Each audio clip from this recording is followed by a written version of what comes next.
आप में से कितने लोग हैं जो बहुत एक्साइटेड हैं आज के सेशन को लेकर के? तो अब मैं जैसे ही आपको नाम बताऊंगा उनका, जो हमारे आज के गेस्ट हैं, तो आपका जो एक्साइटमेंट लेवल है वो और बढ़ जाएगा। ये बताने से पहले कि गेस्ट कौन है, मैं आपको थोड़ा सा बताता हूं YouTube के बारे में। YouTube में क्या है कि पूरे वर्ल्ड की अगर बात करी जाए तो करोड़ों चैनल्स हैं जो अलग अलग जॉनर्स में हैं, अलग अलग कैटेगरीज में हैं। उसमें से दो बड़ी कैटेगरीज हैं, मोटिवेशन और एजुकेशन। पूरे वर्ल्ड में जो वर्ल्ड का नंबर 1 मोटिवेशन चैनल है वो मेरा है, और जो वर्ल्ड का नंबर 1 एजुकेशन चैनल है किसी इंडिपेंडेंट क्रिएटर का, वो उनका है, जो कि हमारे गेस्ट हैं। उनके 17 मिलियन से ज्यादा सब्सक्राइबर्स हैं। Please give an energetic and warm welcome to the one and only Khan sir.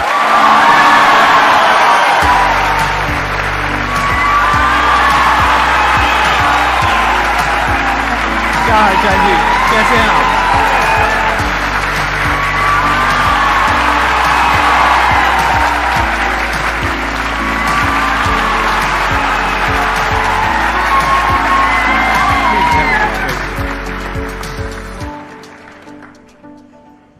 इससे पहले कि ऑडियंस आपसे कुछ पूछे या इंटरेक्ट करे, मेरे माइंड में एक क्वेश्चन है आपके लिए जी।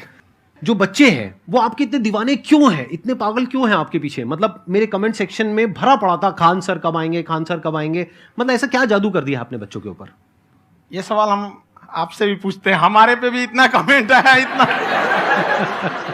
मेरे तो ऑफिस में लोग चले आए कि सर कब जा रहे हैं। अच्छा। क्योंकि हम लोग का तो एग्जैक्ट है वही पढ़ाना है। हाँ। तो देखिए, हम लोग का मेन है कि बच्चों को जो जरूरत रहती है कि अगर लड़का पढ़ने आया रहा ना, उसके मन में कोई डाउट ना रह जाए। हम उसको कहते हैं कि हम तुम्हें पढ़ा रहे हैं, दम है तो भूल के दिखाओ, याद करके नहीं।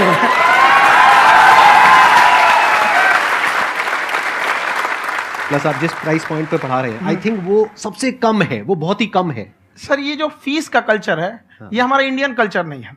हमारा इंडियन कल्चर गुरु दक्षिणा है, उस हिसाब से वो सही है। ऑक्सीजन जैसे जिंदगी के लिए जरूरी है, वैसे एजुकेशन जरूरी है। कोई ये नहीं कह सकता है कि पैसे की वजह से वो खान सर के यहां से लौट गया। क्या बात है।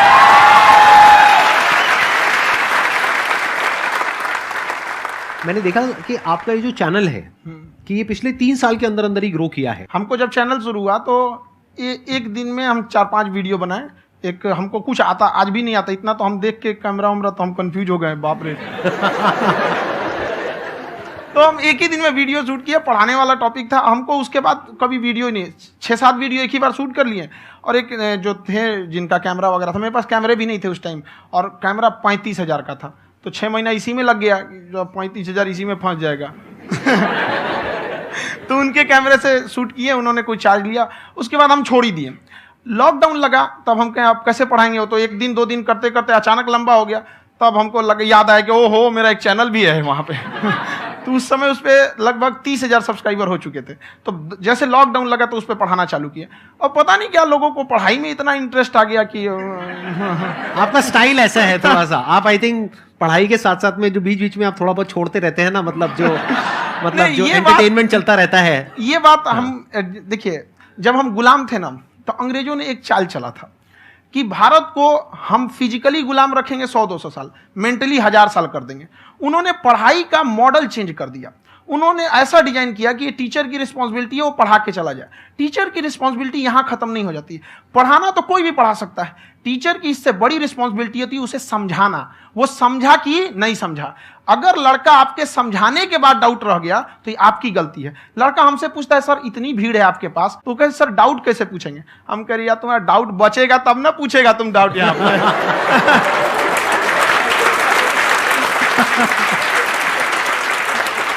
कॉन्फिडेंस नेक्स्ट लेवल है आंसर का, मानना पड़ेगा। और शायद यही वजह है इनकी जो ग्रोथ है उसका। किसी ने शायद सपने में भी नहीं सोचा होगा कि पिछले 2 साल के अंदर अंदर जो आपके चैनल की ग्रोथ हुई है, जैसे आप खुद ही बता रहे हैं कि लॉकडाउन के टाइम पे आपके 30,000 के करीब सब्सक्राइबर्स थे, आज की डेट में 17 मिलियन है।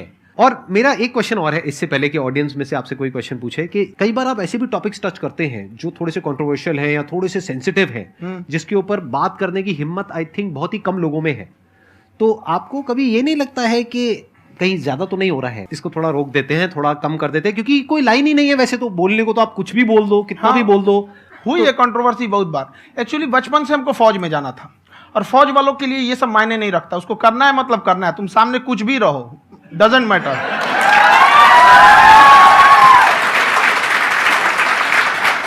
और मैंने YouTube पे देखा कुछ वीडियोस में कि आपका जो इंस्टीट्यूट है वहां पर आज से कुछ साल पहले कुछ बम गिरे थे। हाँ, कुछ गिरे थे, कुछ तो बहुत सॉलिड जगह गिरा था, फटा नहीं वो। मतलब आपके आसपास? हाँ, बम को भी पता है कि टीचर की इज्जत किया जाता है। क्या बात है, क्या बात है। मैं समझ पा रहा हूं कि ये आपके अंदर जो एटीट्यूड है ये कहां से आ रहा है, क्योंकि आप बचपन से ही फौज में जाना चाहते थे, तो आप जंग के मैदान में ही खड़े हैं एक तरीके से। बस फर्क ये है कि आपके हाथ में कलम है, हथियार ना हो करके। हथियार से एक आदमी की जान जा सकती है, हाँ। कलम से बहुत ताकत होता है। शिक्षा एक ऐसा हथियार है ना, हर कुरीतियों से लड़ सकता है, हर तरह की समस्याओं से। और ये एक ऐसा हथियार है, मेटल डिटेक्टर में भी नहीं पकड़ाता है।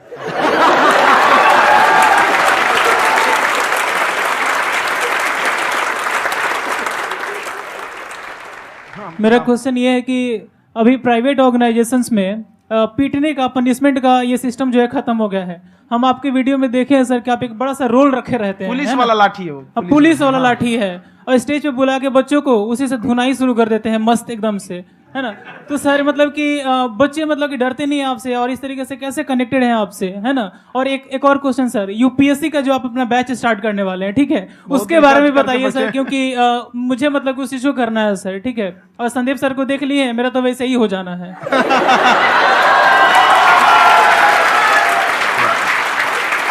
क्या हो जाना है? मेरा पूरा कंप्लीट करो। I'll be an IAS officer next year because I have seen you, sir. My day is like complete, sir. All the best. Thank you so much, sir. Thank you. पूरा बोला करो। Thank you. देखिए, लड़कों को जहां तक पीटने की बात है, जब पढ़ाने की बात आएगी तो उसको हम पूरे बेहतरीन ढंग से पढ़ाएंगे। लेकिन जब सजा देने की बात आएगी ना, तो वो भी बेहतरीन ढंग से होगा। ऐसा थोड़ी होगा कि बस एक ही चीज बेहतरीन ढंग से होगा। और डर का होना बहुत जरूरी है। ये डर भी अपने आप में एक मोटिवेशन है, क्योंकि जब आपके अंदर एक थोड़ा सा डर रहे ना, तो डर के भागिए मत। एक ऐसा डर जिसको आप लगे कि नहीं नहीं थोड़ा सा और करने की जरूरत है, फिर तो ये हम इसको क्रॉस कर जाएंगे आप। तो लड़कों के अंदर ये डर बनाना भी जरूरी रहता है। और रही बात यूपीएससी वाले की, जो आपने बोला, बहुत सारे लड़के वेट कर रहे हैं यूपीएससी की, क्योंकि 2-2.5 लाख फीस सारे लोग एफोर्ड नहीं कर सकते।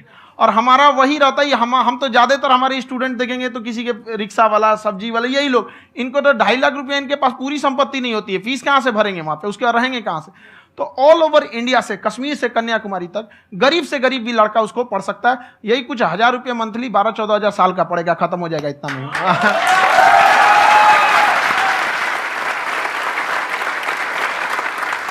ये जो डंडे वाली बात इन्होंने कही, ये सच है? मतलब आप सच में एक डंडा रखते हो? पुलिस का ही है वो। और मारते हो?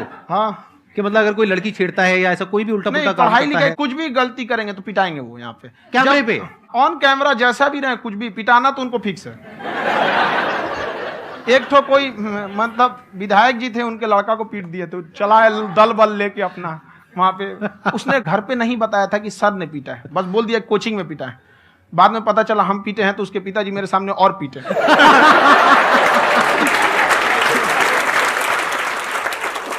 सर आपका सबसे बड़ा डर क्या है आप दोनों का? फौजी को डरे नहीं लगता है। बाकी अब सर से पूछिए। आज के सेशन से पहले कोई डर नहीं था, लेकिन अब मुझे इनकी डंडे वाली कहानियां सुन करके डर लग रहा है कि कहीं मैंने गलती से कुछ बोल दिया और इन्होंने कहीं पीछे कुछ रखा हुआ है, और यहीं आ करके अगर इन्होंने मेरी पिटाई कर दी तो बहुत बुरा हो जाएगा। तो इसलिए हमको थोड़ा डर लग रहा है।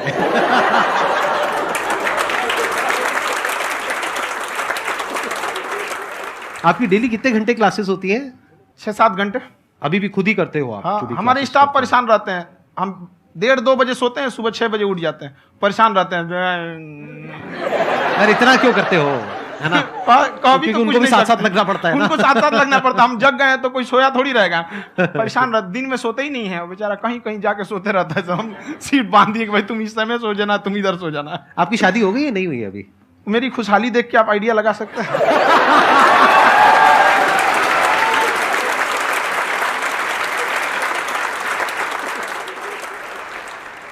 First of all I would like to say sir thank you so much to you and to your team कि आपने मुझे यहाँ आने का मौका दिया। एंड सर अब तक मैंने आपको सिर्फ फ़ोन या लैपटॉप में ही देखा है दोनों को, आज फर्स्ट टाइम लाइव देख रही हूँ तो बहुत अच्छा लग रहा है। तो मेरा क्वेश्चन ये है सर आपसे जब हम लाइफ में कोई डिसीज़न लेते हैं कि हमें ये पर्टिकुलर चीज़ करनी है, और क्योंकि हम डिसीज़न लेते हैं तो हमारी आदत है कि पहले हम 4 लोगों से पूछते हैं कि तू बता तेरी क्या राय है, तू बता तेरी क्या राय है। तो उनमें से अगर कोई हमें कह देता है कि ये बेकार डिसीज़न है मत कर, तो हमारा माइंड कहीं ना कहीं डाइवर्ट होने लगता है और उसकी वजह से हम अपना डिसीज़न चेंज कर देते हैं। तो मेरा क्वेश्चन ये है कि कैसे हम अपने डिसीज़न पे स्टिक रहे, कैसे हम जो दूसरे के ओपिनियन है उनको अफेक्ट ना होने दें अपने ऊपर। दूसरे से सलाह लेने से पहले एक बार खुद उस पर रिसर्च कर लेना चाहिए, ताकि आप सामने वाला क्या सलाह दे रहा है आपको समझ में आना चाहिए। यहाँ पर ऐसा नहीं है कि कई बार ऐसे होते हैं कि दूसरे वाले को एक्सपीरियंस होता है, तो अगर आपको पहले से आइडिया है, उसके बारे में आप बेहतरीन ढंग से रिसर्च किए हैं कि क्या इसमें प्लस पॉइंट है क्या निगेटिव है, उसके बाद आप किसी से सलाह लेने जाइए। ये नहीं कि मन में आया सीधा बता गड़बड़ा जाएगा। तो वहाँ पे पहले आपको R&D करना पड़ता है, समझ में आया कि नहीं। और जिंदगी हो या गाड़ी, जीतेगा वही जो टाइम पे गियर चेंज कर रहा है। तो डिसीजन चेंज करना बहुत ज़्यादा गलत नहीं है। इन्होंने बहुत अच्छी बात कही है और मैं इसी बात में थोड़ा सा और ऐड ऑन करूंगा कि ये जो आपने कहा ना कि अपने डिसीजन पे स्टिक कैसे रहें, ये कोई अच्छी क्वालिटी नहीं है, क्योंकि टाइम टू टाइम आपको अपने डिसीजंस को चेंज करना होता है। जैसे आपने 4 लोगों से डिस्कस किया, कोई इंसान कुछ पॉजिटिव बोल रहा है, कोई नेगेटिव बोल रहा है, उससे फर्क नहीं पड़ना चाहिए। डिपेंड ये करता है कि वो जो बोल रहा है उसका बेसिस क्या है। क्या वो किसी नॉलेज या एक्सपीरियंस के बेस पे बोल रहा है या ऐसे ही कुछ भी बोल रहा है? ऐसे ही बोल रहा है तो फिर उसकी बात पे ध्यान क्यों दे रहे हो? अगर किसी नॉलेज या एक्सपीरियंस के बेस पे बोल रहा है, फिर चाहे वो पॉजिटिव बोल रहा है चाहे नेगेटिव बोल रहा है, दोनों ही मायने रखता है। उसके बाद में रिसर्च करनी है और फिर रिसर्च करने के बाद में फाइनल डिसीजन अपना खुद का होना चाहिए। अब वो डिसीजन उससे अलग भी हो सकता है जो आपने पहले लिया था, और वो सेम भी हो सकता है। सर मेरा क्वेश्चन दोनों से है आपसे, how to deal procrastination and laziness. हमारा ब्रेन है ना, ये बहुत आलसी टाइप का, इसको आराम खोजना पसंद है। अब थोड़ा सा भी अब इसको आराम की ओर लेके चले गए ना तो फिर उधर ही रहेगा। आप सोचेंगे 10 मिनट आराम कर लेते हैं ना, तो 10 मिनट 2 घंटा बना देगा। उसको टॉर्चर कीजिए, चल 10 मिनट बाद में। उसको आप उस पर हावी मत, वो कह रहा है कि हमको आराम चाहिए, आपको हाँ आराम मिलेगा, पहले काम फिर मिलेगा आराम। तो आप उसके हिसाब से मत चल। आपका मन कर रहा है थोड़ा सा देख लेते हैं, कोई नोटिफिकेशन आया, आप कोई काम कर रहे हैं, क्यों पहले काम कर लीजिए, बाद में देखिएगा ना नोटिफिकेशन। आप हावी मत होने दीजिए यहाँ पे। अगर आप 5 मिनट भी थोड़ा सा लूज पड़े ना, थोड़ा सा कमर सीधा कर लेते हैं, 2 घंटा बर्बाद कर दिया आपको। हावी मत होने दीजिएगा उसको अपने ऊपर। प्रोक्रेस्टिनेशन को तोड़ने का एक ही तरीका है, सबसे छोटे लेवल पे ले जा करके उस गोल को तोड़ दो। यानी वो गोल बहुत बड़ा है, उसको ब्रेक डाउन करो, उसके सबसे पहले स्टेप पे आ जाओ कि उसको अचीव करने का सबसे पहला स्टेप क्या है। जैसे गाड़ी चलाना सीखना है, उसका सबसे पहला स्टेप क्या है। अगर घर में कोई नहीं है सिखाने वाला या सिखाने वाली, तो बाहर जा करके जो गाड़ी का ड्राइविंग स्कूल है उधर जा करके पैसे दे दो। अब फंस गए ना तो फंसा दो अपने आप को। दिमाग ये लगाओ कि अपने आप को कैसे फंसाया जाए। जब हम फंस जाते हैं ना तो फिर हमको वो काम करना ही पड़ता है। Then there is no looking back. जब तक आप सोच रहे हो तब तक सोच रहे हो, उसको बोलते हैं पैरालिसिस ऑफ एनालिसिस, कि आप सोचते चले जा रहे हो अपने माइंड में, मैं ये करूंगा वो करूंगा वो करूंगा वो करूंगा, और प्रोक्रेस्टिनेट हो रहा है, वो चीज टलती चली जा रही है। तो उसको छोटे से छोटे लेवल पे ब्रेक डाउन करके उसको कर दो, दैट इज नंबर 1। और जैसे ही करना शुरू करते हो, कोशिश करो कि उसको जब तक कि आप सही से नहीं कर लेते हो उसको छोड़ना नहीं है, तो आपकी लेजीनेस भी खत्म हो जाएगी। कई लोगों को तो हमने देखा जो सप्ताह में कुछ भी नहीं करता, वो भी संडे को आराम कर रहा है।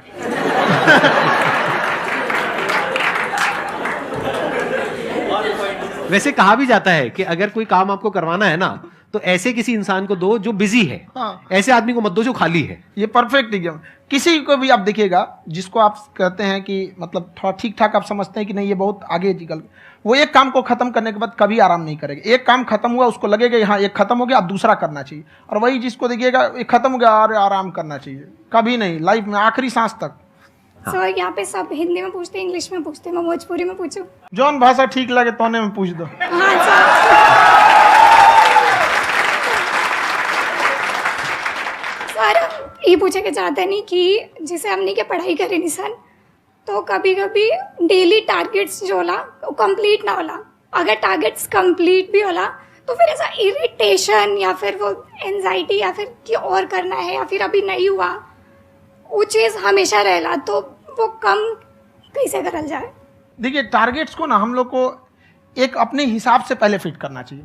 ऐसा नहीं कि दूसरे किसी इंसान को देख के हम टारगेट फिट कर ले। कोई लड़का 8 घंटा पढ़ रहा है, कोई पहली बार अभी पढ़ना ही चालू किया, उसको देख के 8 घंटा पढ़ेगा तो पढ़ाई छोड़ देगा। तो आप अपनी क्षमता के हिसाब से देखिए कि आप कितना पढ़ सकते हैं। अगर आपने एक घंटे को बना लिए कि हम 1 घंटा पढ़ सकते हैं, अगले 1 हफ्ते तक उसको सस्टेन रखिए। जिम में कैसे करते हैं लोग, पहले दिन उठा लीजिएगा 1 कुंटल तो हार्ट अटैक हो जाएगा। तो वो धीरे धीरे टारगेट सेट कीजिए और अपनी क्षमता को भी देखिए। हर इंसान की क्षमता अलग है। कंगारू को देख के हाथी छलांग मारेगा, पैर तोड़ के बैठ जाएगा।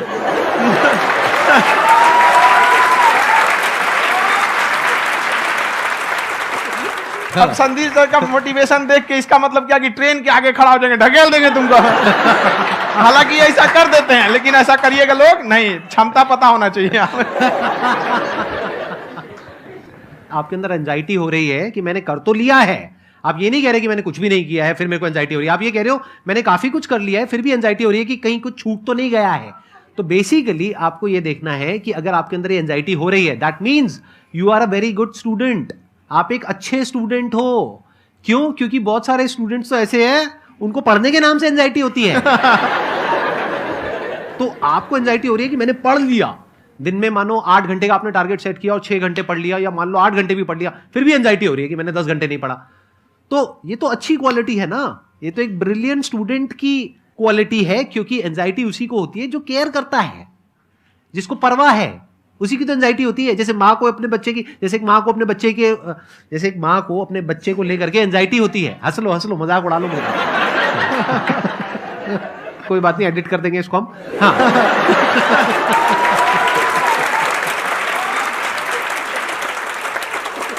जैसे एक माँ है, उसको अपने बच्चे को लेकर के एंजाइटी होती है, थोड़ी सी भी तबीयत खराब हो जाए उसको एंजाइटी होती है, चाहे बच्चा ठीक भी है, डॉक्टर को नहीं होती है।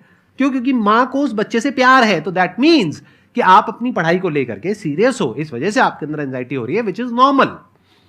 जहां पर प्यार मोहब्बत होती है वहां पर थोड़ी बहुत एंजाइटी तो होती ही है ना। समझ रहे हो ना मैं क्या कहना चाह रहा हूं? आप लोग समझ रहे हो ना मैं कहां जा रहा हूं? जब वो किसी और से बात करती है तो एंजाइटी होती है ना।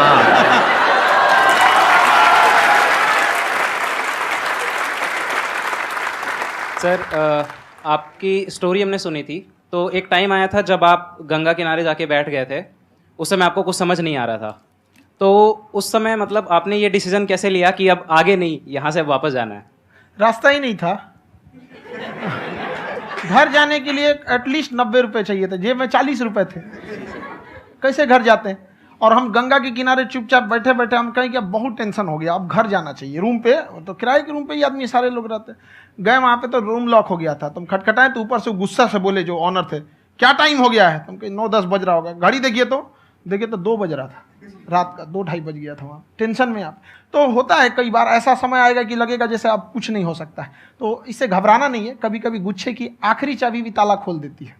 जो बातें आपने बताई कि घर में प्रॉब्लम्स ये तो बहुत लोगों ने फेस करी वहां पर, आप अकेले नहीं है, बहुत लोगों ने ये प्रॉब्लम्स फेस करी, बहुत तरह की प्रॉब्लम्स देखी, बहुत तरह की स्ट्रगल्स देखी, लेकिन वो सब इतने कामयाब नहीं हो पाए जितने कि आप हुए।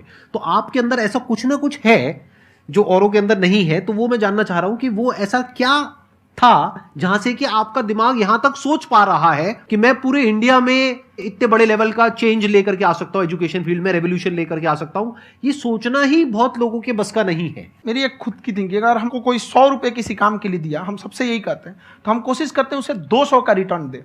अगर कोई हमसे 200 रुपया फीस दे रहा है, 250 दे रहा है, तो हम उसको ये कोशिश करते हैं कि तुम्हें ऐसा लगे कि नहीं भैया हमने 10-20 हज़ार का पढ़ लिया यहाँ पर। वो ईमानदारी से कभी कमी नहीं। और हमेशा अगर हम प्रॉमिस एक्स का करते हैं तो डिलीवर 4x करना चाहते हैं। ध्यान से सुनना और ध्यान से समझना इस फर्क को, अगर आप समझ पाए तो बहुत आगे जाओगे लाइफ में। एक वो होते हैं जो ये सोचते हैं कि हमें सब कुछ मिल जाए, हमें कुछ भी करना ना पड़े।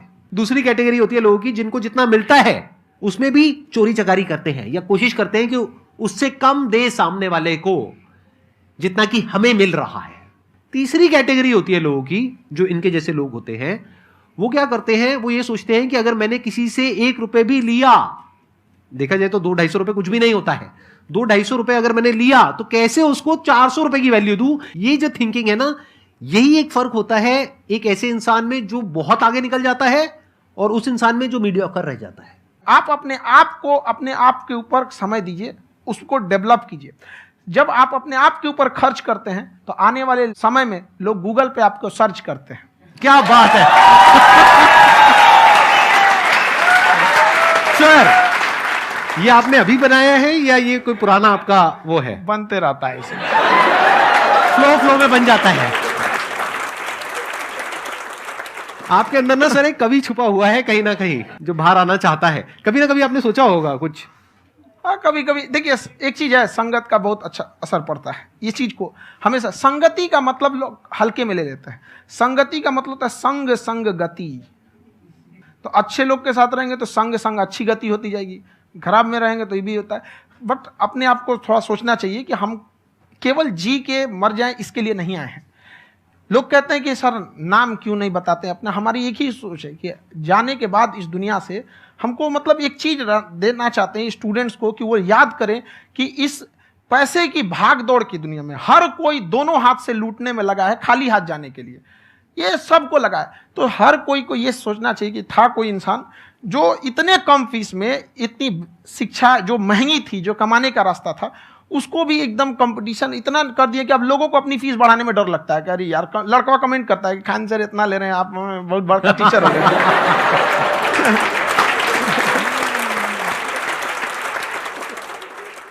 खान सर की एक क्लिप है, ये समय और समझदारी में बहुत फर्क होता है।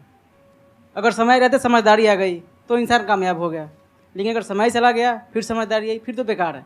तो सर मतलब कुछ आपको ऐसी चीज़ लाना चाहिए जो मतलब बच्चों जो तैयार हो रहे हैं उनको ये चीज़ें मतलब एंड टाइम पर दिखे। समझ रहे आप मेरी बात? नहीं समझ?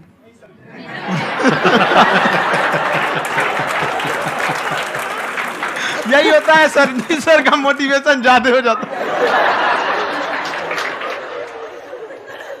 जब आप स्ट्रगलिंग फेज में हैं तो कम से कम चीजों को अपने ऊपर खर्च कीजिए, ज्यादा से ज्यादा सीखने में खर्च कीजिए। अगर आपको राजा बनने का शौक है तो गुलाम की तरह मेहनत करना सीखिए, तब राजा बनना।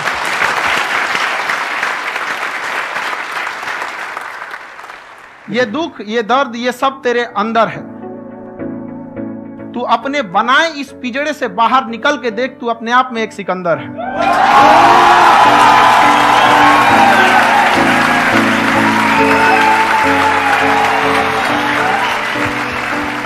Thank you so much sir for coming. बहुत मजा आया मेरे को आपके साथ में इंटरेक्ट करके। आई एम श्योर आप लोगों को भी बहुत मजा आया होगा।